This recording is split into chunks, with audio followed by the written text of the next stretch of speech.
I-PAC వాళ్ళు ఏదో పెద్ద స్ట్రాటజీ చేస్తారు. ఒక 2, 3 రోజుల్లోనే వాస్తవాలు బయటపడతాయి. బొక్క బోర్ల పడతారు.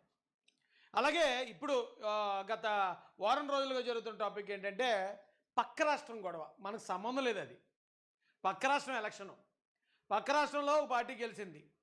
పక్క రాష్ట్రంలో ఒక నాయకుడు ముఖ్యమంత్రి అయ్యారు. అసలు మనకి సంబంధం లేని విషయాన్ని కూడా వైసీపీ వాళ్ళు ఏదో ఈ రాష్ట్రంకి సంబంధించిన విషయమే అన్నట్టు, ఈ రాష్ట్రానికి ఇప్పుడు ఏదో అయితే లాభం లేకపోతే నష్టం వచ్చేస్తున్నట్టు, అసలు వాళ్ళు చేసిన ఓవర్ యాక్షన్ ఈ అమ్మ ఏం మనుషులు రా బాబు అనిపించిందండి. నిజానికి తమిళనాడులో స్టాలిన్ గారు కానీ, విజయ్ గారు కానీ, లేకపోతే మరొక పళనిస్వామి గారు కానీ మన రాష్ట్ర ఎలక్షన్ల కోసం, లేకపోతే ఇక్కడ ఎవరు గెలిచారు అక్కడ ఎవరు ఓడారు అనేది దానికోసం అసలు వాళ్ళు కానీ ఆ రాష్ట్ర ప్రజలు కానీ అలా ఎప్పుడు డిస్కస్ చేసినట్టు కూడా నేను చూడలేదు.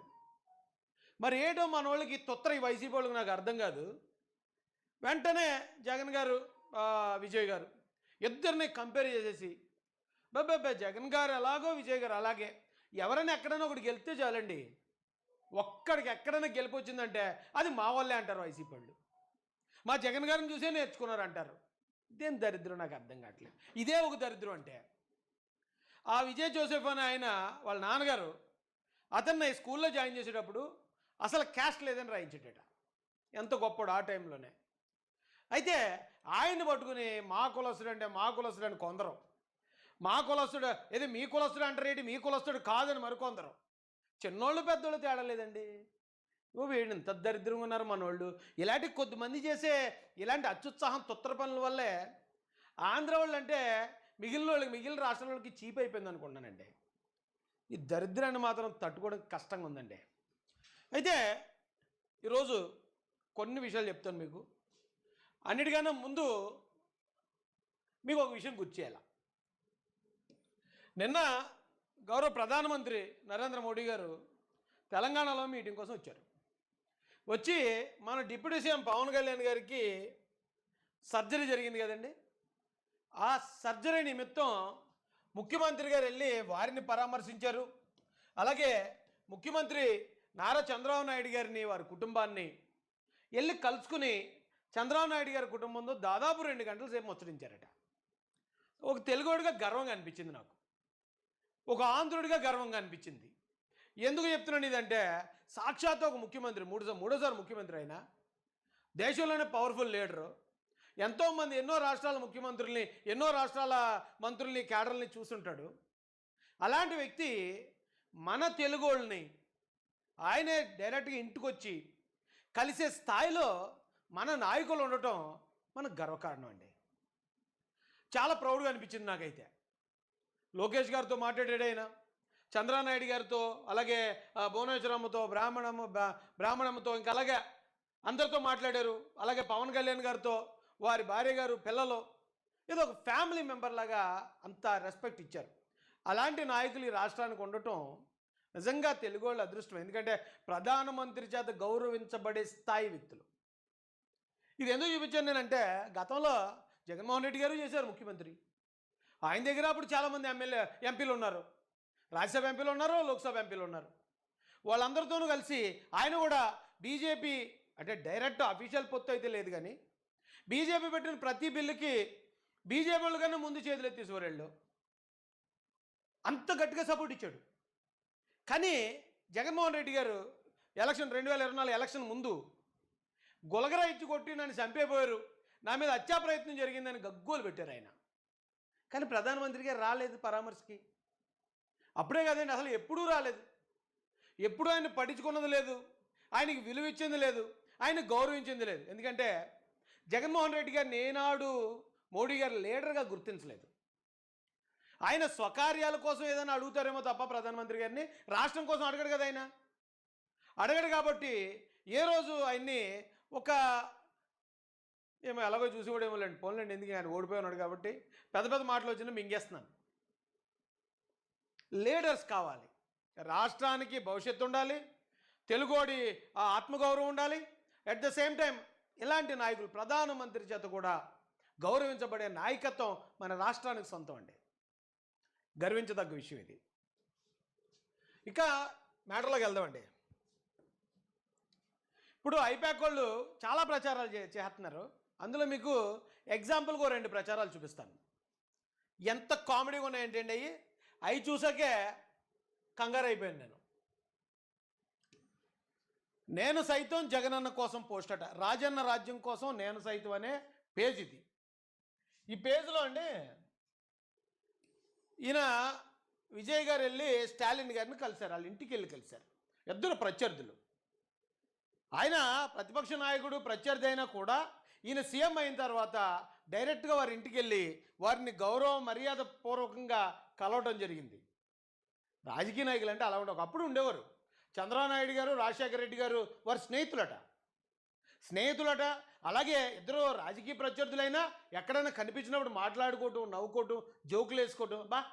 అలాంటి నాయకత్వం చూస్తే ఆ అభిమానులు ఈ అభిమానులు కూడా అరే మనమేం శత్రువులం కాదురా, మన నాయకులిద్దరూ రాజకీయాలు పక్కన పెడితే స్నేహితులు కదా, మనం కూడా అలాగ ఉండాలని రాష్ట్రంలోకి ఐకమత్యం వస్తుంది.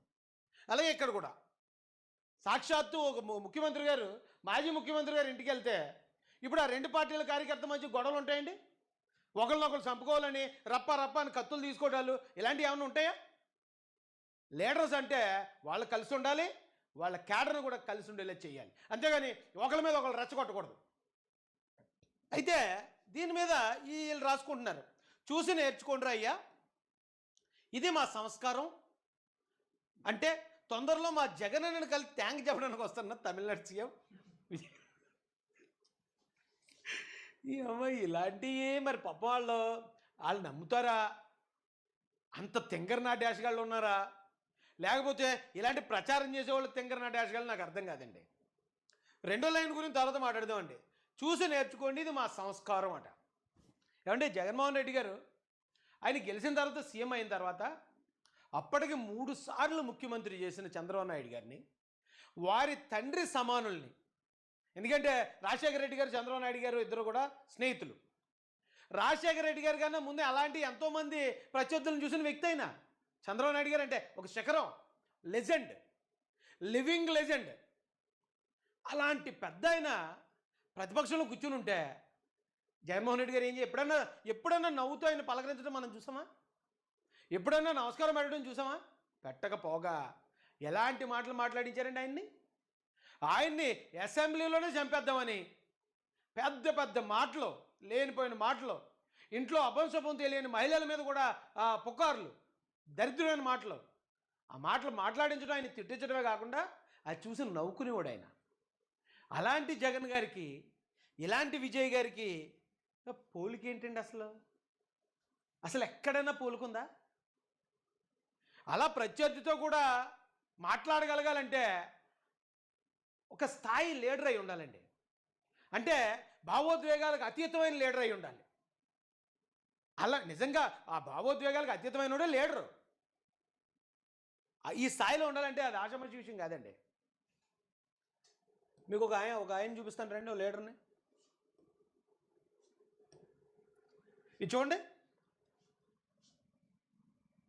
లోకేష్ బొత్స కబుర్లు అని రాశారండి ఏదో పేపర్.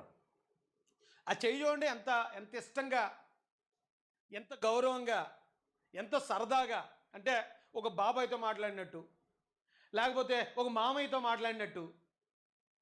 లీడర్ అంటే ఎలా ఉండాలండి? అది ఏదో ఎవరిని చూసినా చంపేద్దామా, పొడి చేద్దామా, నరికేద్దామా, జైల్లో పెట్టించేద్దామా, రప్ప అని లేపించేద్దామా, రాళ్ళు ఇచ్చి కొట్టించేద్దామా? ఎప్పుడు చూసినా వైసీపీది ఇదే బతుకు, జగన్మోహన్ రెడ్డి గారిది ఇదే బతుకు. అంతే తప్ప అరే మన జనం లీడర్గా మనల్ని గుర్తించారు, ఓ లీడర్గా బిహేవ్ చేయాలి, అందరినీ రెస్పెక్ట్ చేయాలి, అందరినీ అదేం లేదే. అలాంటి జగన్ గారికి విజయ్ గారికి పోలిక. నేను మొన్న లోకేష్ గారిలో ఉన్న ధైర్యం, ఆయన యువకాలంలో చూపించిన ధైర్యం విజయ్ గారు కూడా ఆ తెలంగాణ తమిళనాడు రాజకీయాల్లో చూపించారు. ఆయన కూడా అలాగే చేశాడు యాత్ర అని చెప్పాను. దాని మీద చాలా కామెంట్లు, ఆ లోకేష్ గారికి ఇద్దరు సంబంధం ఏంటి, ఆ లోకేష్ గారి కన్నా మా విజయ్ గారు అది ఇదని విజయ్ గారు అంటే నాకు ఇష్టమే. కానీ ఇప్పుడు ఈయన మన ప్రత్యర్థి అయినంత మాత్రాన మనం ఏమంత చులకనగా తక్కువ చేసేక్కర్లే.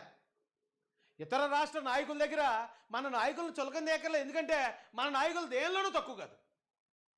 విజయ్ గారు 2.5 సంవత్సరాలు అయింది ఆయన పార్టీ పెట్టి. ఆయన ఎన్ని మీటింగులు పెట్టారో నాకైతే క్లారిటీ లేదు. కానీ ఈయన యువకాలం పాదయాత్ర చేశాడు. విజయ్ గారు అక్కడ యాత్ర చేసేటప్పుడు స్టాలిన్ గారు మంచి సెక్యూరిటీ ఇచ్చి పోలీసులను ఇచ్చి చాలా క్రమబద్ధంగా జరిగించారు అక్కడ. ఇక్కడ భీమవరంలో దాడి, విజయవాడలో దాడి, మరో ఊర్లో దాడి, ఎక్కడ పడితే అక్కడ దాళ్ళు, రాళ్ళు ఇసరటాలు, కోడిగుడ్లు ఇచ్చి కొట్టడాలు. అంటే పోలీసులను బట్టి ఆయనకి పాదయాత్రలకు ఆటంకం కల్పించటం, ఆ పాదయాత్రలో ఉండగానే తండ్రిని తీసుకెళ్ళి అరెస్ట్ చేయటం. అరే రే, అన్ని తట్టుకుని నిలబడ్డాడు కదండి. అన్ని తట్టుకుని నిలబడినప్పుడు ఇవన్నీ నేను చెప్పే నిజాలే కదా, ఇందులో ఏదైనా అబద్ధం ఉందా? ఆ రోజు అలాంటి టార్చర్ పెట్టలేదు ఆయన్ని. అలాంటి టార్చర్ పెట్టే విలన్స్ ఉన్నా కూడా ధైర్యంగా పాదయాత్ర చేశాడు. మళ్ళీ ఒక్కడే కొడుకు ఆయనకి, చంద్రబాబు నాయుడు గారికి. అలాగే రామారావు గారు ముఖ్యమంత్రి, చంద్రబాబు నాయుడు గారు ఇప్పుడు 4వ ముఖ్యమంత్రి. అలాంటి కుటుంబం నుంచి ఒక్కడే వారసుడు ఉన్నప్పుడు ఆయన అసలు బయటికే పంపరు. అలాంటిది ఆల్మోస్ట్ ప్రాణాలు రోడ్డు మీదకి ఇసిరేసి మళ్ళీ వెనక్కి తీసుకున్నాడు ఈయన. ఎందులో తక్కువ? విజయ్ గారు గొప్పడని చెప్తాం, ఓకే. ఆయన కింద నుంచి వచ్చాడు, సింగిల్గా పార్టీ పెట్టాడు, ఒక్కడే పార్టీ పెట్టాడు. ఆయన ఎటువంటిగా మా బాబాయిని చంపేశారనో, నా మీద కోడికత్తి డ్రామా చేశారనో, లేకపోతే నేను ఇంకోటి చేశారు, నన్ను మా నాన్నగారిని చంపేశారు, మా తాతని చంపాడు, ఇలాంటి ఎటువంటి సానుభూతి సొల్లు కబుర్లు లేకుండా నెగ్గాడు.